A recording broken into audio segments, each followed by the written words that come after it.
Hello, good morning. Good morning. आप सब लोग कैसे हैं? दीपावली का त्यौहार आ गया है। दीपावली का त्यौहार आ गया है। सबके जीवन में खुशियां और समृद्धि के लिए मैं भगवान से प्रार्थना करता हूँ।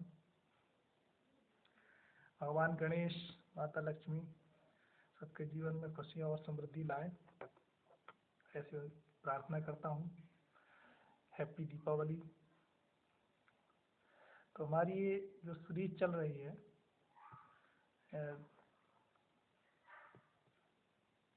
संपादकीय, इससे उम्मीद ये होती है कि जो हमारे सोचने और समझने की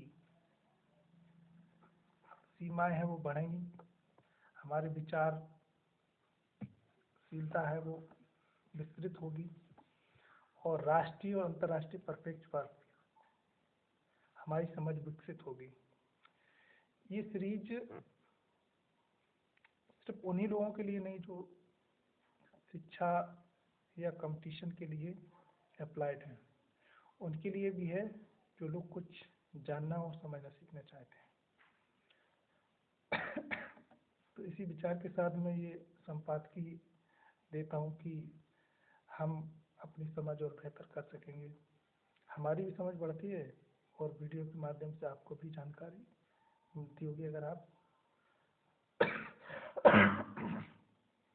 माफ़ी चाहते हैं, थोड़ा सीजन चेंज हो रहा है तो सोचने और समझने का जो दृष्टिकोण है तो वो बदलता है। एडिटोरियल संपादकीय अलग अलग जो लेखक हैं, विचारक हैं, उनके विचार आते हैं। जो उच्च शिक्षा प्राप्त लोग हैं, जिनके अच्छे विचार हैं, उनके विचार समाचार पत्रों के माध्यम से हम और आपके बीच में आता है। न्यूज़पेपर का सही बताया तो सार ही यही है। वैसे खबरें तो बहुत सारी रहती हैं, लेकिन कौन सी खबर हमें पढ़नी चाहिए जिससे हमें लाभ मिल सकता है। बहुत सी तरह तरह की खबरें रहती हैं, उनसे सिर्फ हमें जानकारी, एक सूचना मिल जाती है। लेकिन अगर हमें अपने लिए ज्ञानवर्धक कुछ प्राप्त करना है तो उसके लिए संपादकीय हम कहते हैं बहुत ज़रूरी है। तो संपादकीय हमें बहुत ज़रूरी समझ लेनी चाहिए। अब उसका वीडियो हर जगह मतलब ये समाचार पत्र नहीं पहुंचता है।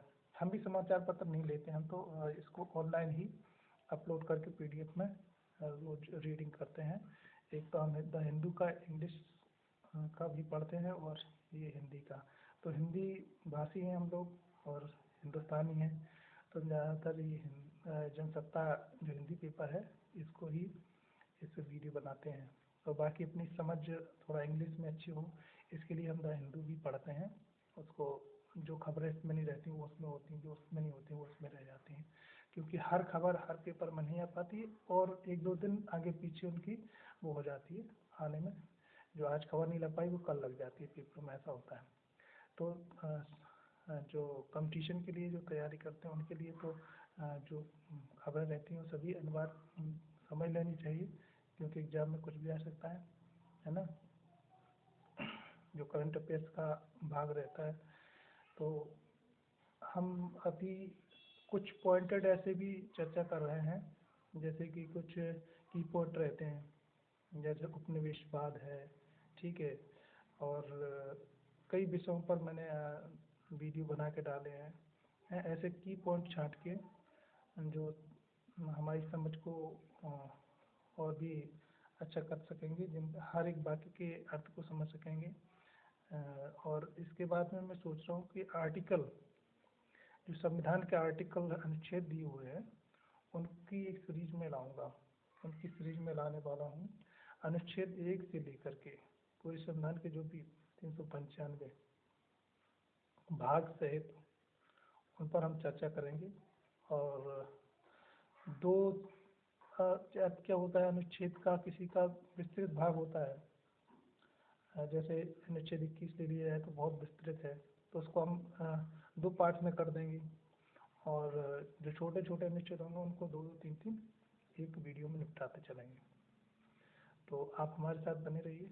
अगर जानकारी चाहिए और जानकारी अच्छी लगती है तो लाइक शेयर करते रहिए आप लोग, ठीक है ना।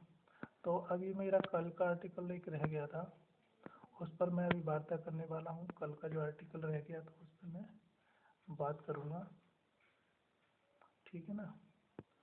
उस पर मैं अभी बात करने जा रहा हूँ। एक मिनट।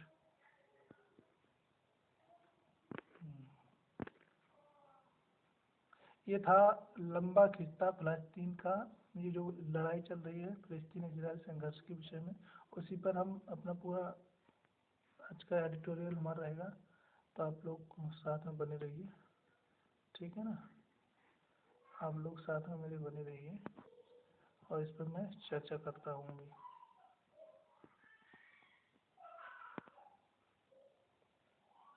चर्चा होगी, ठीक है। चलिए, ये केसी त्यागी जी पूर्व सांसद हैं, उनका ये पूरा संपादकीय है। युद्ध के लंबा खिंचने के आसार हैं। पूर्व यरूशलेम ये काफ़ी ऐसा स्थान है जहाँ दो धर्म, यहूदी और मुस्लिम, इनके धर्म स्थल हैं, ठीक है। वो यरूशलेम है कि बड़े हिस्से को इजराइल का कब्जा, पहले से ही इजराइल का इस स्थान पर कब्जा रहा है। हालांकि यरूशलेम 1948 से ही अंतर्राष्ट्रीय शहर है, लेकिन राजधानी घोषित होने पर इंसाफ और मानवीय अधिकारों की रक्षा के लिए शुरू हुआ संघर्ष अब धार्मिक विवाद का भैंट चढ़ गया है। अब स्थिति नियंत्रण से बाहर है, क्योंकि काफ़ी समय हो गया युद्ध चलते चलते। द्वितीय विश्व युद्ध के बाद यहूदियों के खिलाफ हो रहे जुर्मों को देखते हुए ब्रिटिश सरकार ने अपने अधीन अरब फ़लस्तीन धरती पर उनके लिए एक अलग और सुरक्षित राष्ट्र की योजना बनाई। जितने भी देश में ये यहूदी थे वो सब इकट्ठे होकर के उन्होंने उस स्थान को अपना एक राष्ट्र के रूप में वहाँ बस गए और वहाँ उन्होंने एक जो राष्ट्र इजराइल है वो यहूदियों का देश है। पहले ये फुटकर थे और इतनी इनकी जनसंख्या और इतने इनके पास भूभाग भी नहीं था। शुरू में दूसरे देशों के यहूदियों को फ़लस्तीन में लाकर बसाया गया और उन्हें जिन्हें सेटलर्स, उनका नाम दिया गया सेटलर्स। उन्हें बसाने का एक मुख्य आकर्षक कारण उनके पवित्र स्थान यरूशलेम के पास होना भी था। धीरे धीरे यहूदी देश की स्थापना की मांग जोर पकड़ने लगी और 1938 के आसपास इसे मूर्त रूप देने की मांग होने लगी। महात्मा गांधी भारत की स्वतंत्रता का युद्ध विशुद्ध अहिंसात्मक तरीके से संचालित कर रहे थे, लेकिन उनकी नज़र उस समय समूचे विश्व में हो रहे परिवर्तनों और घटनाओं पर लगी रहती थी। एशिया के विभिन्न मुल्कों की स्वाधीनता संग्राम, साम्राज्यवादी और उपनिवेशवादी जन संग्रामों को वे दोष के आधार पर समर्थन देते रहते थे। प्रथम विश्व युद्ध 1918 में समाप्त हो चुका था, 1918 में। और पश्चिम Asia arriving today is the microphone delivered. अच्छा, ये मैंने ऑनलाइन किया हुआ है एयरफोन, ये इसके लिए उसका। ओके ओके ओके, चलिए, मैसेज आया है। जो मैंने एक माइक मंगवाया है ऑनलाइन, वही आने वाला है, उसको मैसेज आ गया है। तो आज हमें डिलीवर हो जाएगा, कल से हम माइक लगा के वीडियो बनाएंगे, ठीक है ना। और चलिए आ जाते हैं विषय पर। ये 1918 में प्रथम विश्व युद्ध समाप्त हो चुका था और पश्चिम एशिया के बड़े भूभाग पर ब्रिटिश हुकूमत कब्जा कर चुकी थी। बचे हुए कुछ हिस्से पर फ्रांस भी अपना अधिकार जमाने में कामयाब हो चुका था। द्वितीय विश्व युद्ध के बाद जब इजराइल के रूप में यहूदी राज्य का सपना साकार होने लगा तो महात्मा गांधी ने 26 नवंबर 1938 को हरजन में अपने संपादकीय लेख के जरिए, देखो उस समय महात्मा गांधी भी संपादकीय लेख जारी करते थे और अपनी बात दूसरों तक पहुंचाते थे, है ना। संपादकीय लेख के जरिए मुहिम का जोरदार विरोध किया। वहीं वह दौर जब मोहम्मद अली जिन्ना के नेतृत्व में मुस्लिम लीग भी मजहब के नाम पर पृथक राष्ट्र की मांग कर रही थी। देखो उस समय पाकिस्तान अलग नहीं हुआ था और वो अपने अलग मुस्लिम लीग मांग कर रही थी मिस्टर जिन्ना के नेतृत्व में। गांधी के अनुसार जिस प्रकार फ्रांस फ्रांसीसियों का है और इंग्लैंड इंग्लिश लोगों का है, उसी प्रकार फिलिस्तीन यहाँ के मूल फिलिस्तीनी निवासियों का है।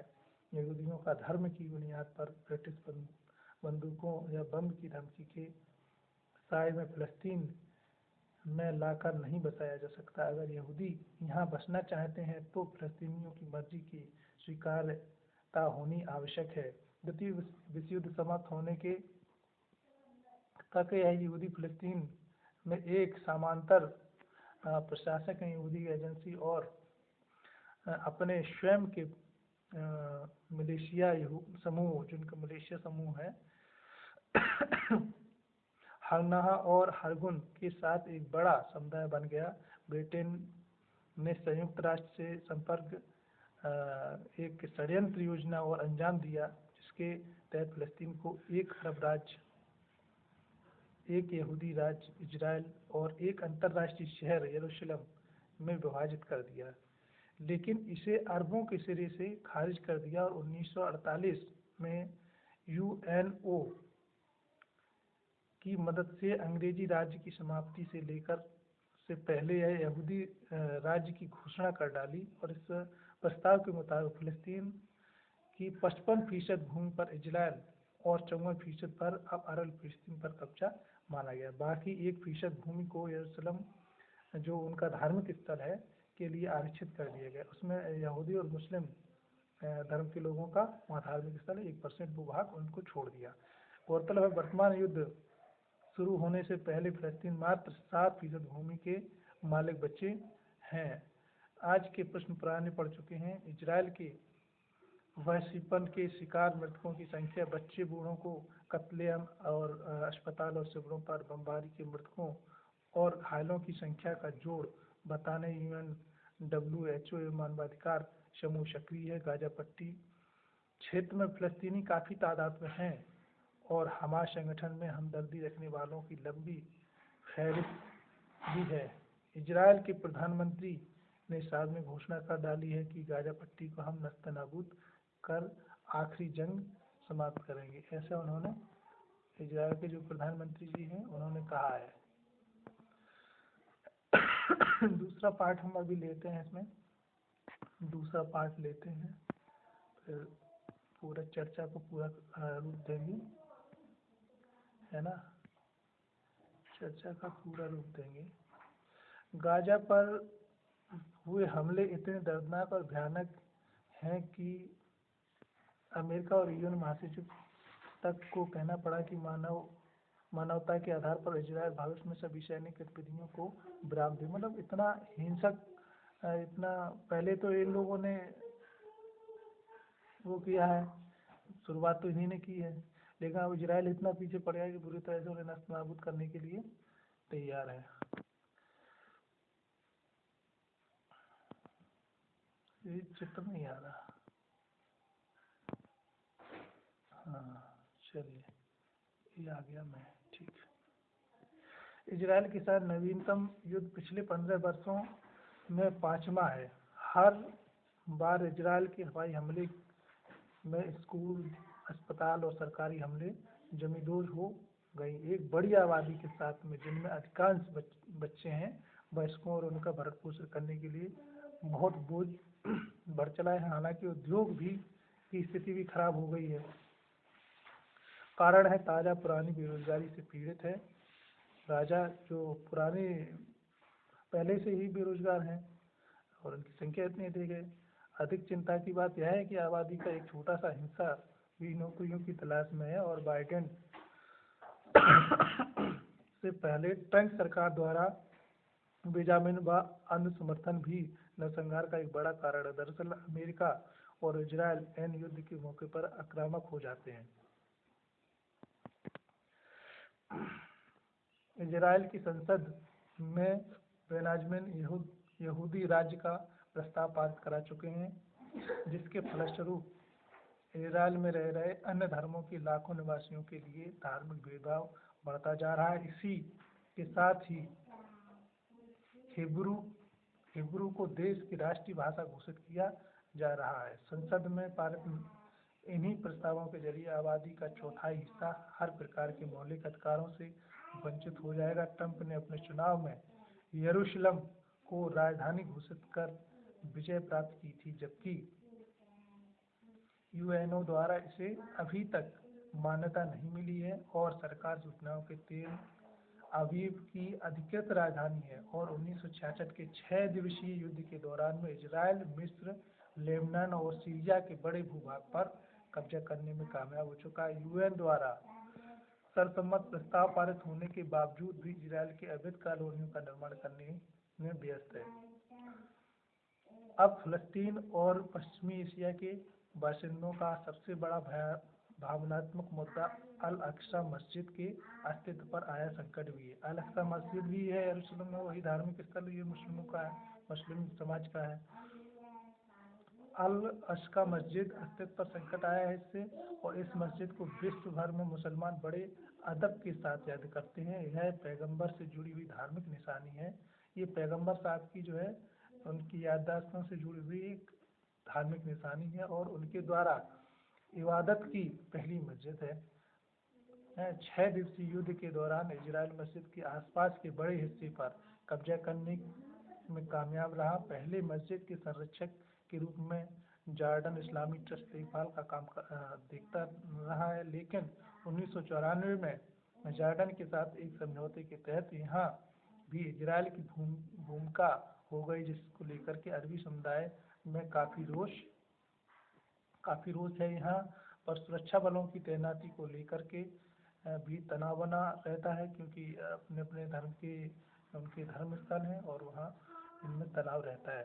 नमाजियों की तलाशी ली जाती है। मस्जिद के मैदान वाले इलाके में नमाज पढ़ने पर लगी पाबंदी भी तनाव का एक बड़ा कारण है। इजराइल पुलिस द्वारा प्रतिबंध लगाने से हर वर्ष ईद के मौके पर हिंसक वारदात ए रिवाज सा बन जाती है। युद्ध का लंबा खिंचने के आसार हैं। पूरे यरूशलेम के बड़े हिस्से पर इजराइल का कब्जा है।